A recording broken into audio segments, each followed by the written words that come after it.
guys, and welcome to Wisdom Wednesday. As promised, today I'll be sharing with you some tips that I used in drawing up my plan of life. But before we begin, I need to mention this. I know we live in a world that instructs us to have goals and plans in order to seem like we have our lives put together. And so the moment we don't have this, we might come across as not taking our lives seriously. And so due to this pressure, we're often afraid to say, I don't know. I have no idea what my next steps are going to be. I'm still trying to figure it out and I'm working on it. Because here's the thing, take it from someone who's been in this position many times before. Acknowledging that you don't know might come across as you being weak or inadequate in front of others. And so in order to avoid this, you concoct an elaborate plan that seems like you have it all put together. And so hopefully the tips I share with you will help you discover and create your plan of life. So to get started, I create a plan of life which looks at what I want to create for my life. It's really all encompassing because it focuses on the woman I'm becoming as opposed to the things and goals that I want to achieve and accomplish. And trust me, it helps alleviate the pressure because I'm not coming from a place of deficit. In other words, I need to, I should, but rather from a place of enhancement. It's really all about perspective. So to start off with, the first thing I do when I want to draw up my plan of life is I reflect. In other words, I do a life audit.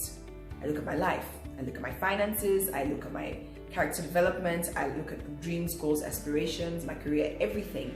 And the tool that I use is my journal. As most of you know, I am a strong advocate for journaling because it's really a record keeper as it shows your development over the years. And so that's the tool I use in this phase. The next phase is prayer. I can't create a plan of life without consulting with the one who created me, for he knows the plans he has for me. And besides, we're on this life journey together, co-creating. Say what's up. And so through his inspiration, I then get down the things that I believe that he has for my life, the plans he has for my life, and then I write them down. And sometimes when I write them down, I get scared and I get anxious and excited because there are moments where I believe I don't have the necessary skills or experience or even qualification. But because I have consulted him, I know that he's got me, so I don't need to worry.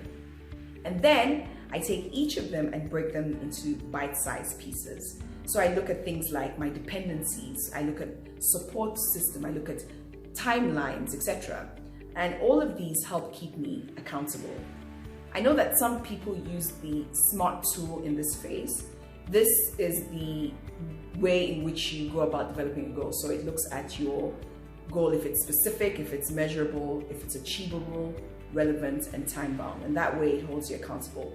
I didn't use it in this phase when I was developing my plan of life this year, but I know it's a tool that really works because I've used it before. And so that's it, guys. That's what I've used. I'm sure many of you have great tools that you've used, things that have worked, things that haven't worked. Please share them with us because remember, we're all on a journey of learning together. So until next Wednesday, cheers and God bless.